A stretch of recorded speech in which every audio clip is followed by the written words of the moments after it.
During the Victorian era, winters were as cold as we experience today. It was a daily struggle just to stay warm during those harsh months of bitter temperatures. Victorians did not have modern conveniences like turning up central heating systems on a bone-chilling evening.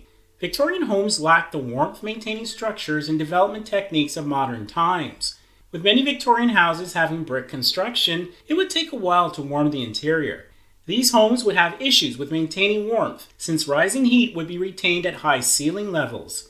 In addition, higher ceilings also meant more space to heat in general. Most Victorian homes were constructed with no cavities to place insulation, making them lose their heat faster.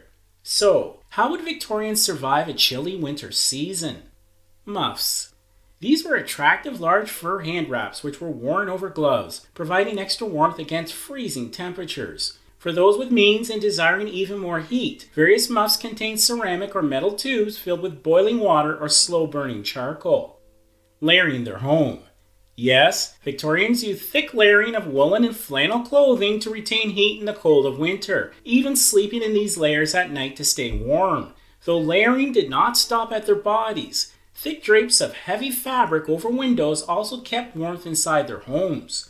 The wealthy could afford to cover all of their windows in this fashion, while most others had to sew drapes from inexpensive lighter fabric to try and keep cold outside. Even floors would be covered, with wealthy families laying thick carpeting over the cold wood underneath. If it could be afforded, large four-poster beds with thick curtains and canopies would also insulate against chilling temperatures. Cast iron grates allowed heat to rise from downstairs, allowing warmth into upstairs rooms. Layering clothes and bringing warmth to bed. During the day, layering clothing was critical for staying warm.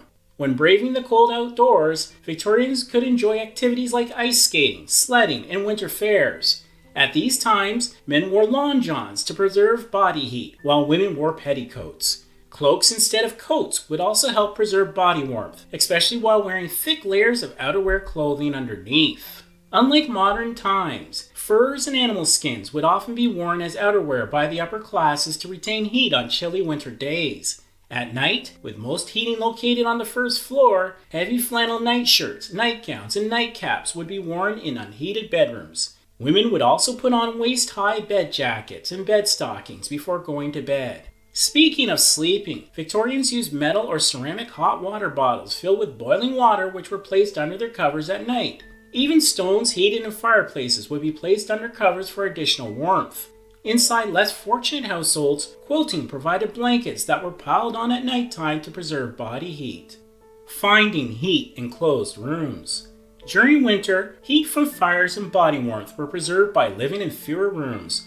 Those rooms not used in Victorian homes were closed off by either shutting their pocket doors or hanging a thick drape to seal off the doorway called a portiere. Many Victorian homes had heat provided by cast iron ranges or open fires in their kitchen, the warmest room in most houses. Food was constantly being prepared, so the fires kept burning on a consistent basis. Wood or coal fireplaces were also located in most rooms to provide heat, though keeping these fires burning was a tiresome task. If inside your home was still too cold, the local public house or pub would be your best option. They had roaring large fires and plenty of other visitors to keep you warm. Of course, patrons would be expected to buy food and drink, which was a small price to pay for comfort on a bitterly cold Victorian winter night. Today, we have various modern heating choices at our disposal. This key difference makes wintertime pleasurable compared to the Victorian era, which was a challenging time to survive. Looking back to the effort required to survive a Victorian winter, one cannot help but admire their ways of coping with that bitter season. Thank you for watching this episode of the Victorian Diary. We show regular episodes which reveal life in the Victorian age. So please remember to like, subscribe, share, and reveal this knowledge of Victorian times for the benefit of everyone.